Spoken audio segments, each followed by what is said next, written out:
Hello मेरे family. तो फिर से आपका भाई आ गया है आपके लिए थर्ड लेक्चर हॉर्टिकल्चर का लेके बैक टू बैक।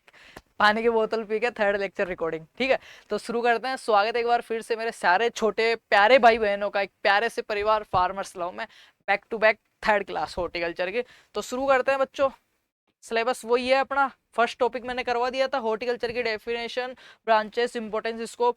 दूसरा था हॉर्टिकल्चर एंड बोटेनिकल क्लासिफिकेशन। दो लेक्चर हो गए हैं, एक शायद 35 मिनट का होगा, एवरेज 28 मिनट। और दूसरा था 57 मिनट की क्लास थी। बहुत अच्छा basic to advance AOW RS ARO उस लेवल का मैंने कॉन्सेप्ट्स क्लियर करवाए थे पूरी हॉर्टिकल्चर का। तो जिस भाई ने नहीं देखा है उसको उसको मम्मी की कसम है, पहले जाए वो सेकंड लेक्चर देखें फिर थर्ड लेक्चर पे आए। बहुत अच्छा लेक्चर है, बहुत मजा आने वाला है। एक नए कॉन्फिडेंस के साथ शुरू करते हैं, ठीक है। कौन सा टॉपिक दिखा देता हूँ भाई, नहीं तो नाराज हो जाओगे, आप नाराज जल्दी हो जाते हो, है ना। और वो मैंने एक शर्त के लिए कहा था, उसका क्या हुआ अपना तीसरा है climate and soil for horticulture crops. Climate होता है जलवायु, क्लाइमेट होता है जलवायु, और सॉइल होती है मृदा। जलवायु और मृदा देखेंगे किसके लिए, हॉर्टिकल्चर क्रॉप्स के लिए। किसके लिए, हॉर्टिकल्चर क्रॉप्स के लिए। तो बताओ हॉर्टिकल्चर क्रॉप्स के लिए किस किस हिसाब से क्या क्या जलवायु में आप एक्सप्लोर कर सकते हो, क्या क्या चीजें आप इनोवेटिव कर सकते हो, बता सकते हो कि कैसी करो। हॉर्टिकल्चर क्रॉप्स पता है सबको कौन सी है, क्योंकि मैंने समझा दिया। डाइकोट कौन सी है, एक बीजपत्री कौन सी है, द्विबीजपत्री कौन सी है, पकने वाली कौन सी है, नोई पकने वाली, ट्रॉपिकल कौन सी है, सब ट्रॉपिकल कौन सी है, टेम्परेट कौन सी है, सारा समझा दिया है। तो वो तो क्लियर है।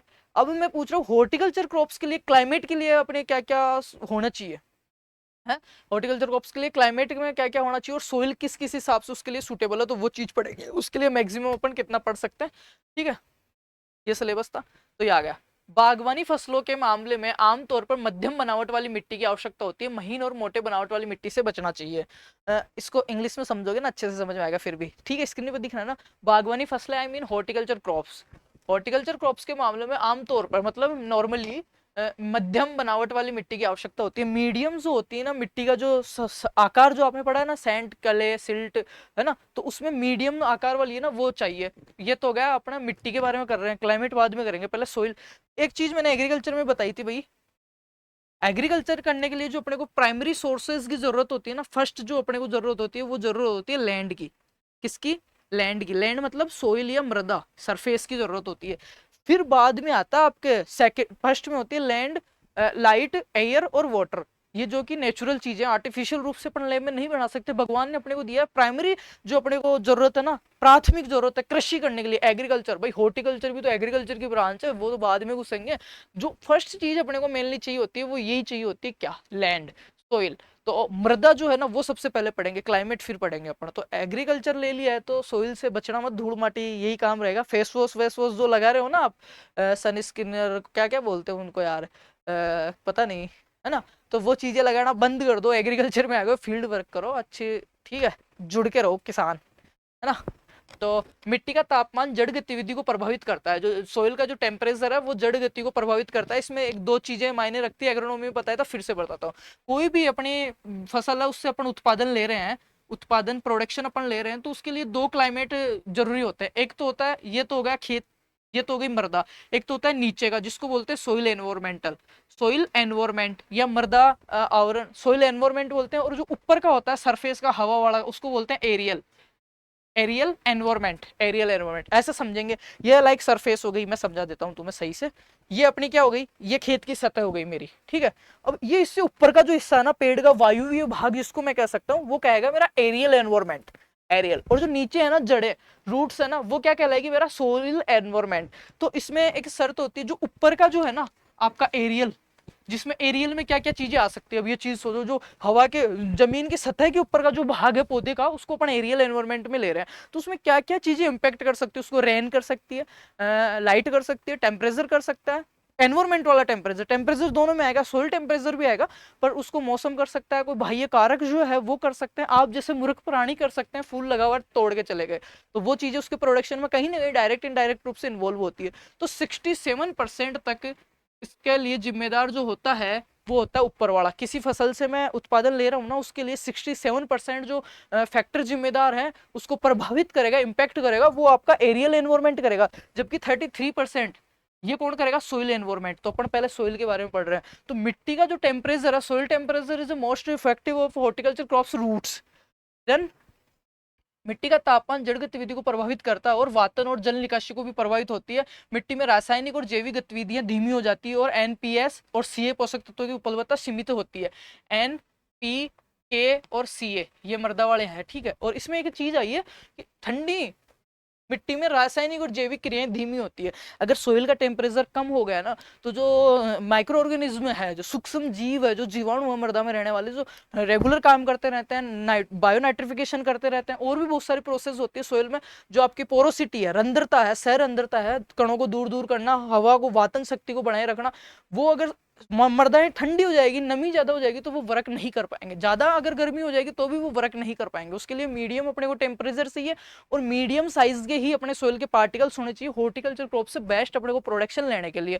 अब किस प्रकार से अगर सोइल का टेम्परेचर नॉर्मल रहेगा अपना, ना ज्यादा ठंडा ना ज्यादा गर्म, तो देखो उसमें जो सोइल जीवाणु जो है, माइक्रो ऑर्गेनिज्म, वो बेटर वर्क करेंगे, बेटर रिजल्ट देंगे, पोरोसिटी अच्छी रहेगी, न्यूट्रिएंट्स अच्छे रहेंगे, फर्टिलाइजर्स जो डालेंगे वो अच्छे से यूज हो पाएंगे, और टेम्परेचर अच्छा है तो सारी चीज अच्छी है, ठीक है। तो ये, और उनका आकार भी मीडियम होना चाहिए। पहली लाइन में हो गया कि आमतौर पर मध्यम आकार की। अब इसको इंग्लिश में भी समझा दूंगा। तापमान जो है 4 डिग्री सेल्सियस से कम होने पर, या तापमान 4 डिग्री सेल्सियस होने पर नाइट्रीकरण शुरू नहीं होगा। नाइट्रीकरण शुरू नहीं होगा। बागवानी पौधों की सफल वृद्धि के लिए मिट्टी का तापमान 26 से 36 डिग्री के बीच होना चाहिए। कम तापमान के कारण पानी और पोषक तत्वों के अवशोषण में भी, परिवहन में भी प्रभाव पड़ता है। कम ताप का मैंने बता ही दिया कि कम तापमान अगर रहेगा तो जो प्लांट न्यूट्रिएंट्स जो अपने सोइल में मोबिलिटी में है, प्लांट न्यूट्रिएंट्स हैं, उनको अपटेक करने में अपने प्लांट्स को प्रॉब्लम्स आएगी। थोड़ा सा उनको फोर्स करना पड़ेगा या फेस करना पड़ेगा, दिक्कतें फेस करनी पड़ेगी। न्यूट्रिएंट्स को करने में, ह्यूमिडिटी को करने में, नमी को करने में, पोषक तत्वों को करने में दिक्कत आएगी। सीधा सा आप समझो, सर्दियों के अंदर आपको बाहर निकल के चीजें पीने में, खाने में दिक्कत आती है, स्कूल जाने में दिक्कत आती है, ज्यादा सर्दियां रहती है तब, और ज्यादा गर्मियां रहती है उस टाइम भी आपको दिक्कत आती है कॉलेज जाने में, क्लास लेने में। बट अगर बीच का मौसम है, अभी का जो चल रहा है, ये मौसम है, ना ज्यादा सर्दी ना ज्यादा गर्मी, कभी बादल होने कभी बरसात हो रही, तो आपका भी मन लगा रहता है, तो आप उसमें बेटर वर्क कर पाते हो बजाय ठंड सर्दियों के अंदर। सर्दियों में रहता है ज्यादा धुंध हो गई, नहीं चलेंगे, या जा भी रहे हो तो कितनी दिक्कत आती है, धुंध आ रही है तो बस वाले को भी स्लो चलाना पड़ता है, हॉर्न देना पड़ता है, ध्यान रखना पड़ता है, सारी चीजें करनी पड़ती है, यू नो। तो उसी प्रकार से हॉर्टिकल्चर क्रॉप्स को भी ठंड और गर्मी इस प्रकार प्रभावित करती है। 4 डिग्री अगर टेम्परेचर है और 4 से बिलो टू 4 डिग्री टेम्परेचर अगर सोइल का टेम्परेचर आपका जा रहा है, तो प्लांट उसमें क्या क्या चीजें नहीं कर पाएगा, नाइट्रिफिकेशन जो है वो शुरू ही नहीं हो पाएगा। तो बेस्ट टेम्परेचर कितना है? 26 से, पहला तो ये क्वेश्चन डन कर लेना, 26 से 30, 26 से 36, ये बीच का जो 10 है ना, वो हॉर्टिकल्चर के लिए बेस्ट टेम्परेचर है। नेक्स्ट बात करते हैं बेटा। In the case of horticulture crops generally required medium texture of soil. Medium texture soil अपने को जरूरत होती है। फाइन एंड कोर्स, फाइन का मतलब होता है महीन और कोर्स का मतलब होता है मोटी। Fine and course texture soil should be avoided, avoided करना चाहिए, अवॉइड कर रहा है जैसे अभी का अवॉइड से याद आया, चलो बता देता हूँ मैं, ठीक है, पढ़ाई की बातें होती रहेगी। मैं अभी कुछ टाइम पहले पीजी में रह रहा था, तो मैंने एक चीज नोटिस की यार, पीजी में लगभग 70% बच्चे है ना डिप्रेस थे। बच्चे जो कंपटीशन की तैयारी वगैरह कर रहे हैं, लगभग 70% डिप्रेस बच्चे घूम रहे हैं।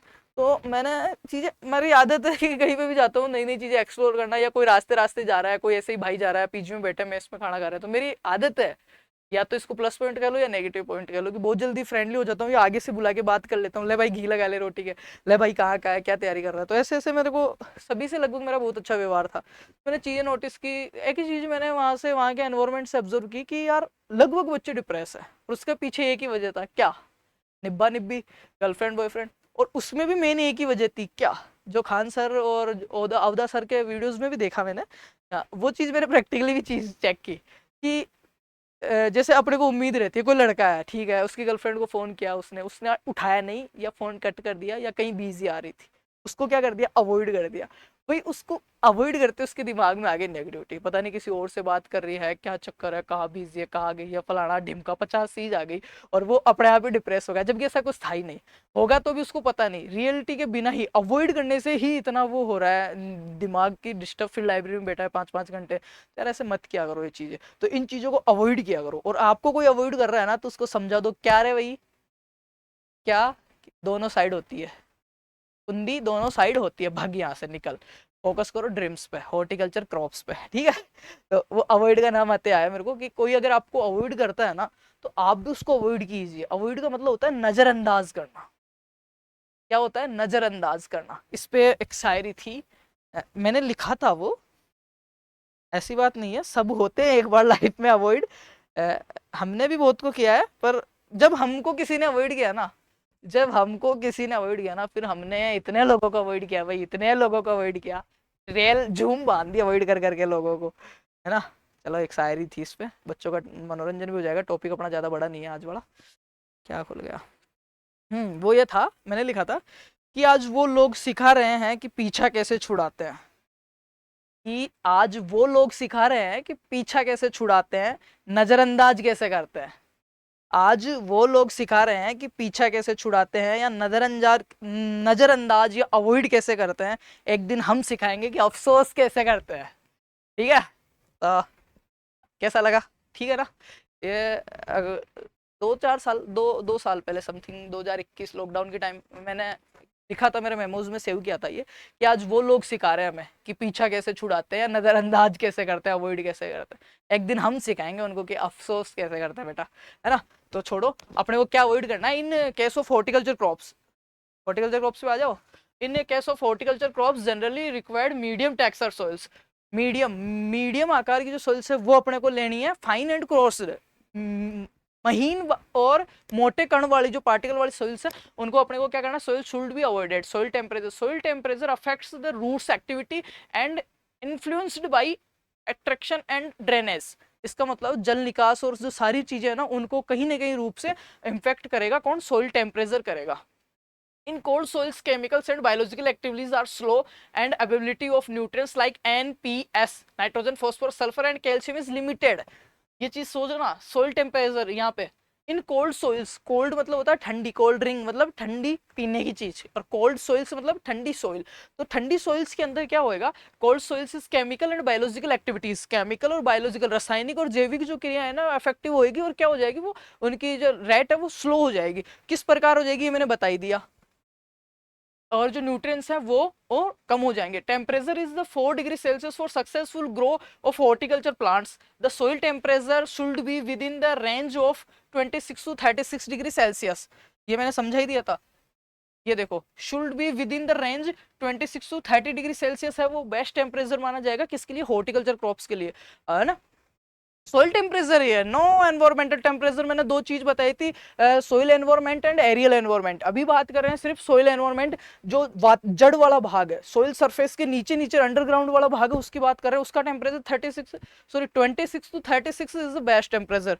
ठीक है, due to low temperature absorb, यहाँ से मेरे को रिफ्लेक्शन पड़ता है, सही से दिखता नहीं, absorption and transportation of water and nutrients, absorb effective, छोड़ो इसको, हिंदी में समझा रखा है मैंने अच्छे से। ये देखो, मिट्टी और जलवायु दोनों ही प्रकृति के अभिन्न अंग है, जिसके बिना पौधे की कल्पना भी नहीं की जा सकती। जिस प्रकार पौधों को बढ़ने के लिए सहायता प्रदान करती है, उसी प्रकार जलवायु उन्हें अनुकूलन परिस्थितियां प्रदान करती है। इसलिए कहा जा सकता है कि पौधों को केवल दो चीजों की आवश्यकता है, मिट्टी और जलवायु। ये मैंने पहले ही बता दिया था, आते ही चीज समझा दी थी। ये तो किताब तो कह रही है, मैं पहले ही समझा दिया था ये लाइन आपको। क्या दोबारा समझना मेरे बेटे, अच्छे बच्चे हैं यार, प्यारे बच्चे हैं, मन लगता है मेरा तुमसे। लो भाई, पिंक कलर का ले लिया मैंने। मिट्टी और जलवायु दोनों ही प्रकृति के अभिन्न अंग है। मैंने एग्रीकल्चर की डेफिनेशन में ये कहा था कि जो अपने प्राइमरी, जो नेचुरल अपने रिसोर्सेज हैं, लैंड, वाटर, एनवायरमेंट, इनका यूज करते हुए अपन कोई क्रॉप उगा रहे हैं उसको एग्रीकल्चर कह रहे थे। ठीक है, राइट, यही था ना। या उनका यूज करते हुए अपनी जो प्राइमरी आवश्यकताएं हैं, प्राथमिक आवश्यकता, उनकी पूर्ति अगर कर रहे हैं तो उसको एग्रीकल्चर अपन कह रहे थे। तो मैंने वही चीज समझा दी थी। तो मिट्टी और जलवायु दोनों प्रकृति के अभिन्न अंग है, नेचुरल है, नेचर से अपने को मिले, जिसके बिना पौधे के अस्तित्व की कल्पना भी नहीं की जा सकती। बेटा एग्रीकल्चर अगर मेरे को करना है तो सबसे पहले लैंड मेरे को चाहिए। लैंड मेरे को जब चाहे आ गई मेरे पास, सोइल एनवायरमेंट अगर मेरे को चाह गया, तो फिर मेरे को एरियल एनवायरमेंट चाहिए होगा। अगर मेरे पास ये है तो ये वाला तो मैं वैसे भी आर्टिफिशियल रूप से बना सकता हूँ अब टेक्निक के द्वारा। हाई जो टेक्निक्स हैं, पोलियो हाउसेज जो है, ग्रीन हाउसेज जो है, उनमें एनवायरमेंटल अपन आर्टिफिशियल रूप से तैयार कर सकते हैं, पर वो वेजिटेबल फ्रोसिंग के लिए और अपन क्या कह सकते हो, ऑफ सीजन के लिए कर सकते हैं।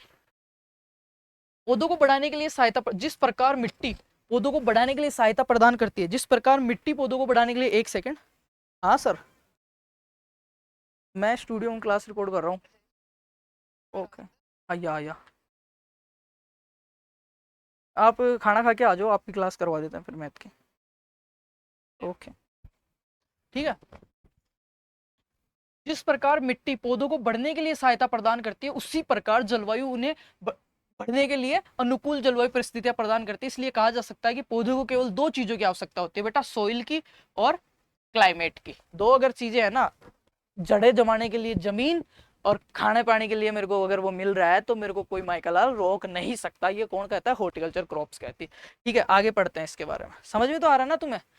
टॉपिक्स यहाँ से क्वेश्चन क्या आएगा, किस प्रकार प्रभावित करते हैं, कितना टेम्परेचर रखते हैं, आगे और पढ़ाऊंगा भी समझ में आ जाएगा। यार विकास गुजर अगर पढ़ा रहा हो और फिर समझ में नहीं आ रहा हो तो ये आपकी नहीं मेरी बेइज्जती है। ठीक है, थोड़ा ज्यादा हो गया, कोई नहीं। मिट्टी पृथ्वी की ऊपरी सतह पर मोटे, मध्यम तथा सूक्ष्म कार्बनिक अथवा अकार्बनिक मिश्रित कण जो पौधे की वृद्धि में सहायक होते हैं वो मिट्टी कहलाते हैं। समझ गए? सोइल की डेफिनेशन क्या हो गई? पृथ्वी की सतह पर on the surface of earth जो महीन, मोटे और मध्यम कार्बनिक और अकार्बनिक मिश्रित जो पार्टिकल्स हैं जो पौधे की वृद्धि में सहायक होते हैं, उसको फंडामेंटल, उसको रहने के लिए जगह, उसको एक स्टेबल होने के लिए जो स्थान प्रदान करते हैं उसको मिट्टी कहते हैं। इसका निर्माण चट्टानों के अपक्षय से हो जाता है जिसमें क्वार्ट्ज, फेल्सपार, माइका, हर्बलाइट, कैल्साइट और जिप्सम जैसे खनिज पदार्थ होते हैं। जब सोइल का मैं आपको पूरा वो पढ़ाऊंगा, इसका कंपाउंड्स पढ़ाऊंगा, उस टाइम आपको समझाऊंगा कि सोइल में क्या होता है। दो चीज होती है, 50% तो होती है एयर और 50% होता है ठोस भाग, जिसको अपन कह सकते हैं इसको सॉलिड, और 50% होता है एयर या पोरोसिटी, रंध्रावकाश। अब कैसे? 50 में क्या होता है, 25% तो होती है वायु और 25% होता है जल। 25% तो होती है नमी और 25% होती है जल। ठीक है, हवा और पानी रहता है। 25-25-50 हो गया। अच्छी सॉइल्स की बात करो, और जो ऊपर 50 बचता है उसमें 5% कार्बनिक पदार्थ और 45% खनिज पदार्थ। ठीक है, 45 + 5 ठोस हो गया 50 और 50 ये हो गया। अब ये अच्छी सॉइल्स का बताया मैंने, तो अब इसमें आ गए ये जो खनिज पदार्थ है, इसमें आ गए क्वार्ट्ज, फेल्सपार, ये सारे उसी में आ गए। ठीक है, आगे चलते हैं भाई। अपक्षय भौतिक, रासायनिक एवं जैविक क्रियाओं द्वारा होता है। चट्टानों का जो अपक्षय होता है ना, उसमें बायोलॉजिकल हो सकता है, फिजिकल हो सकता है और केमिकल हो सकता है, किसी भी द्वारा से वो हो सकता है। ठीक है, होता है हवा, पानी और बर्फ जैसी शारीरिक गतिविधियां, रासायनिक हवा, पानी और बर्फ। हवा से उसको जोर लग रहा है, प्रेशर लग रहा है, बर्फ आके गिर गई, लैंडस्लाइड हो गया, बर्फ टूट के गिर रही, हिमपात हो गया, है ना। और पानी, नदी आ रही है, उसके बहाव से टूट के आ गई चट्टान, तो ये क्या हुआ? फिजिकल रूप से जोर लग रहा है उस पर। क्या लग रहा है? फिजिकल रूप से जोर लग रहा हो तो उसको अपन क्या कह सकते हैं? फिजिकल प्रॉपर्टीज कह सकते हैं, फिजिकल फैक्टर कह सकते हैं, फिजिकल फोर्स उसको कह सकते हैं। सेकंड नंबर पे आ रहा है शारीरिक गतिविधियां, उसको कह रासायनिक गतिविधियां, जैसे ऑक्सीकरण, न्यूनकरण। ऑक्सीकरण हो गया, न्यूनकरण हो गया, ये आ गया केमिकल रिएक्शंस। अभी मैंने 3 वर्ड लिए थे, फिजिकल, केमिकल और बायोलॉजिकल। तो फिजिकल का मैंने बता दिया, केमिकल का ये हो गया। और बायोलॉजिकल में क्या है? जैविक कारक जैसे मनुष्य और जानवर ये अपक्षय करवाते हैं। बागवानी फसलों के लिए मिट्टी में निम्नलिखित गुण होने चाहिए। क्या क्या गुण होने चाहिए मिट्टी में? देखो, यह उपजाऊ और अच्छे जल निकास वाली होनी चाहिए, उपजाऊ होनी चाहिए, और अच्छा इसमें वाटर ड्रेनेज जो है वो अच्छा होना चाहिए। दूसरा, पेड़ों के लिए गहरा होना चाहिए। जो बड़े पेड़ है ना, हॉर्टिकल्चर वाले, आम वगैरह अगर लगा रहा हूँ, तो उसकी जो सतह जो है उसमें पर्वत, नीचे चट्टाने वगैरह या कुछ कठोर भाग या कोई नीम वगैरह नहीं होनी चाहिए, गहरी मिट्टी होनी चाहिए, ताकि अच्छे से अंदर तक जड़ का विकास हो सके। मिट्टी के लिए जल स्तर 4 मीटर या इससे अधिक गहरा होना चाहिए। अंदर तक जो जल स्तर है ना, वाटर टेबल 4 मीटर तक ही उसका होना चाहिए। इसमें पोषक तत्व और पानी का धारण करने की क्षमता होनी चाहिए। जो मिट्टी है ना अच्छी, उसमें क्षमता होनी चाहिए किस किस की? पोषक तत्वों को और पानी को धारण करने की। गला सूख रहा है पानी कोई। चलो ये क्लास करके, यह तटस्थ होना चाहिए और पीएच 5 से 7.5 के बीच में होना चाहिए। दो चीज नोटिस करना इसमें, एक तो पीएच 5 से 7.5, ये तो हो गया सोइल का पीएच, सोइल पीएच। और सोइल टेम्परेचर की बात करें तो कितना था बेटा? 26 से 36 डिग्री सेल्सियस हॉर्टिकल्चर क्रॉप्स के लिए। और गहराई की बात करें वाटर टेबल की तो 4 मीटर। चीजें क्लियर हो रही है ना? इसमें कठोर मिट्टी की परत, उच्च नमक स्तर नहीं होना चाहिए। ऊपर इसमें जो साल्ट्स वगैरह हैं वो नहीं हो, कठोर परत जो हार्ड लेयर है वो नहीं होनी चाहिए। ठीक है, आगे चलते हैं। क्या आ गया? Soil temperature. Soil temperature affects the root activities, influencer by drainage, ये पढ़ा हुआ बता दिया मैंने। एनपीएस और कैल्शियम नाइट्रिफिकेशन 26 to 36, ये फिर से देखो, ये अलग अलग मैंने आर्टिकल्स जो है ना वहां से निकाला ये चीज। 36 से ये होना चाहिए। ठीक है, chemical properties of soil, chemical properties of soil कौन कौन सी है? सोइल फर्टिलिटी है, मृदा उर्वरता है, और उत्पादकता, दो चीज होती है। सोइल साइंस में बहुत अच्छे से पढ़ाऊंगा, हॉर्टिकल्चर पढ़ रहे हैं, ज्यादा डिस्टर्बेंस नहीं करेंगे, topic to topic according to syllabus syllabus follow करते हुए चलेंगे। सिलेबस में क्या था, climate and soil for horticulture crops, तो मैंने सोइल के बारे में बता दिया, क्लाइमेट और पढ़ते हैं। ठीक है, ये होना चाहिए सोइल फर्टिलिटी है ना वो अच्छी होनी चाहिए। इसमें क्या क्या होना चाहिए, सोइल फर्टिलिटी बोलते हैं मृदा उर्वरता को, उत्पादकता और उर्वरता अलग अलग चीज है ना, समझाऊंगा वहां पे। फिर सोइल रिएक्शन है, सोइल सैलिनिटी है, मृदा लवणीयता ज्यादा नहीं होनी चाहिए, और के बाद में साल्ट टॉलरेंट क्रॉप्स, ये आ गया। सोइल सैलिनिटी से बात कर लेते हैं, यहाँ से क्वेश्चन आ सकता है मृदा के बारे में। मृदा लवणता इसको बोलते हैं, information on soil tolerance is necessary to select salt tolerant varieties and the adopt, ठीक है, प्रॉपर सोइल मैनेजमेंट प्रैक्टिसेस। इसके लिए अपने को क्या करनी चाहिए, प्रॉपर सोइल मेंटेन जो मैनेजमेंट की प्रैक्टिसेस है वो अपने को करनी चाहिए। अब अगर अम्लीय मृदाएं हैं, क्षारीय मृदाएं हैं, तो उनमें क्या क्या प्रैक्टिसेस है वो सोइल साइंस में अपन पढ़ेंगे। पहली है salt tolerant crops. Salt tolerant crops कौन कौन सी है, खजूर, फालसा, सपोटा, फिग, ग्रेप्स, अनोला, वुड एप्पल। ठीक है, फिर है मॉडरेट साल्ट टॉलरेंट क्रॉप्स, मध्यम वाले, पोमोग्रेनेट, ग्रेप फ्रूट। ये लास्ट में साल्ट सेंसिटिव, जो लवण से बिल्कुल ही सहन नहीं कर सकती, ऑरेंज, पीच, अवेकेडो, स्ट्रॉबेरी, ये आगे दोबारा से आपके आने वाली है। ये स्क्रीनशॉट आप ले लें, मैं साइड में हो जाता हूँ, ये स्क्रीनशॉट ले लें सारे बच्चे, यहाँ से क्वेश्चन आता है। मिट्टी का तापमान ये मैंने बता ही दिया, मिट्टी के रासायनिक गुण, मिट्टी की उर्वरता, मिट्टी की उर्वरता एनपीके, सीए और एनजी जैसे पोषक तत्वों पर निर्भर करती है। पौधों के विकास के लिए आवश्यक महत्वपूर्ण पोषक तत्व जो हैं FE, MN, zinc, boron, copper, molybdenum आदि जैसे सूक्ष्म पोषक तत्वों की भी आवश्यकता अपने को होती है। मृदा की प्रतिक्रिया, मृदा की रासायनिक संरचना का पता लगाने के लिए मिट्टी का विश्लेषण महत्वपूर्ण है। सुरक्षित पीएच रेंज 6 से 8 है, मैंने पहले बता दिया। टेम्परेचर 26 से 36 और 5 से 7.5 या 5 से 6 से 8 अपन कह सकते हैं। कुछ मिट्टी पौधे की वृद्धि के लिए समस्याग्रस्त होती है, जैसे लवणीय और क्षारीय मिट्टियां जो है कुछ पौधों के लिए स्पेशली लवणीय और क्षारीय में उनको नहीं उगा सकते अपन, है ना। सोडियम लवण की सांद्रता 0.1% से अधिक हानिकारक होती है। क्षारीय मिट्टी में बोरोन की कमी होती है। जो क्षारीय जो मृदाएं हैं उनमें बोरोन की क्या पाई जाएगी, डिफिशियंसी पाई जाएगी। अम्लीय मृदाओं में ये उपलब्ध नहीं होता है, अम्लीय मृदाओं में आयरन उपलब्ध होता है, जबकि कैल्शियम में मैग्नीशियम की कमी होती है। क्वेश्चन आता है बोरोन की कमी किन में होती है, क्षारीय मृदाओं में। बोरोन डिफिशियंसी क्षारीय मृदाएं जो है आपकी उनमें पाई जाती है, जबकि अम्लीय मृदाओं के अंदर क्या क्या पाया जाता है, कैल्शियम और मैग्नीशियम की कमी होती है। क्षारीय मिट्टी में के, पोटेशियम, मैग्नीज, फेरस और बोरोन की कमी होती है। इसको छोड़ो। मृदा लवणता ये देखो, नमक सहिष्णु किस्मों का चयन करने के लिए मिट्टी, जैसे आपको जानकारी होनी चाहिए, नमक सहिष्णु फसलें, लवण वाली मृदाएं हैं, खारी मृदाएं हैं, उनमें साल्ट की मात्रा है, तो उनमें कौन कौन सी फसलें आप लगा सकते हो, खजूर लगा सकते हो, सहिष्णु सहन करने वाली है ये, खजूर, फालसा, चीकू, अंजीर, अंगूर या आंवला आप लगा सकते हो उनमें। फिर मध्यम नमक, हल्की फुल्की अगर लवणीय मृदाएं हैं आपकी, सांबर जैसी मृदाएं हैं तो आप ये लगाओ, और उससे थोड़ी कम कम अगर आपकी मृदाओं में नमक है तो आप ये लगा सकते हो, अनार लगा सकते हो, अंगूर, फल, नींबू, सेम, नाशपाती, सेम, ककड़ी लगा सकते हो। नमक संवेदनशील बिल्कुल भी नहीं लगा सकते, संतरा, आड़ू, अवेकेडो आदि। ये मैंने बता दिया, कोई खास नहीं है। जलवायु की बात करते हैं भाई अब, ये महत्वपूर्ण आपका, यही तो था टॉपिक हॉर्टिकल्चर क्रॉप्स के लिए, सोइल एंड क्लाइमेट। हेडिंग दिख रही है, ठीक है। इसकी बात कर, जलवायु को एक निश्चित क्षेत्र के लिए 30 वर्षों की अवधि के लिए संपूर्ण वायुमंडल, ये मैंने पहली लाइन में बता दी थी कि औसत जो जलवायु जो किसी क्षेत्र की चेंज होती है तो वो 31 साल का टाइम अपना लेती है। कितना लेती है, 31 साल का। तापमान, प्रत्येक बागवानी फसल के लिए इष्टतम तापमान की आवश्यकता होती है, अच्छे तापमान की, जो उनके विकास के लिए उपयुक्त हो। इसमें तापमान की एक सीमा होती है जिसके प्रति यह सहनशील होता है, इसके नीचे या ऊपर किस्म के पौधे में कम या ज्यादा क्षतिग्रस्त होने के लिए उत्तरदायी होते हैं। एक निश्चित टेम्परेचर होता है जो इनके लिए क्राइटेरिया अच्छा होता है, उसके अलावा अगर है तो वो उसकी वृद्धि के लिए उत्तर। केले की वृद्धि तापमान से प्रभावित होती है, ये 26.5 डिग्री से, ठीक है, ये मैंने बता रखा है। थ्योरी ज्यादा मैं पढ़ाऊंगा नहीं, स्क्रीनशॉट आप ले लेना। फिर आता है वायुमंडलीय आर्द्रता, ह्यूमिडिटी। वायुमंडलीय आर्द्रता पौधों की वृद्धि और विकास को प्रभावित करती है। कम आर्द्रता में सूखने का प्रभाव होता है, कम आर्द्रता में सूखने का प्रभाव, अगर ह्यूमिडिटी कम है, एनवायरमेंट में ह्यूमिडिटी कम है, नमी कम है, आर्द्रता कम है, तो सूखा पड़ने का या सूखने का डर अपने को रहता है और पानी की आवश्यकता बढ़ जाती है। अगर वायुमंडल में, एटमॉस्फेयर में आपकी जो एयर है, हवा है, उसमें नमी की कमी हो जाएगी तो आपके हाथ पैर फटने लगते हैं, सूखा बढ़ जाता है, पानी की आवश्यकता उसमें बढ़ जाती है, ठीक है। जबकि उच्च आर्द्रता फलन फंगल रोगों, स्वादिहीनता और कम गुणवत्ता को बनाए रखने में सहायक होती है। अगर आर्द्रता कम रहेगी ना तो जो फंगल डिजीज जो है ना वो नहीं होंगे एक तो अपने, कि आप भी समझते हो, अगर गीला अगर आप पहन रहे हो, ज्यादा नमी है ना, तो आपके फंगल डिजीज आज गुजली हो जाते हैं।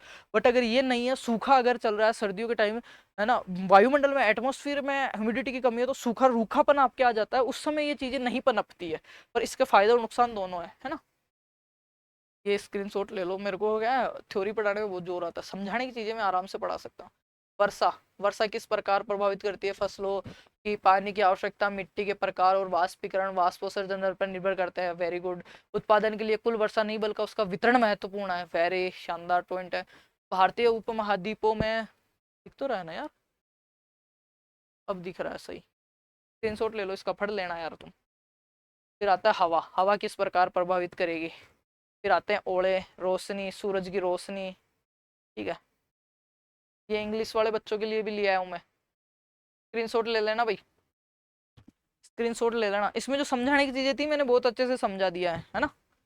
ठीक है, एटमॉस्फेरिक ह्यूमिडिटी, रेनफॉल और विंड और हेल, और क्या है, ये आ गया क्लाइमेट, ये आया है भाई, वो इतनी देर उसी को पढ़ रहे थे, क्लाइमेट। इसके बारे में पढ़ते हैं। टेम्परेट, ट्रॉपिकल और सब ट्रॉपिकल, ये तीनों वही आ गए हैं, वही चीजें जो मैंने अभी सेकंड टॉपिक में आपको पढ़ाई थी ना। क्लाइमेट के आधार पे तीन प्रकार के थे, उपोष्ण, उष्ण और शीतोष्ण, वो ही है यहाँ पे इंग्लिश में। जिसका वहां पे क्लियर नहीं होता वो भाई यहाँ क्लियर कर लेना, देख लेना। टेम्परेट कौन से होते हैं, टेम्परेट क्लाइमेट वाले कौन से? द टेम्परेचर इज सच अगर grows below the freezing point in winters, सर्दियों के अंदर जो फ्रीजिंग पॉइंट है ना वहां तक। Plants defoliate to avoid.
Hello मेरे प्यारे बच्चों, आवाज वापस से आ गई है।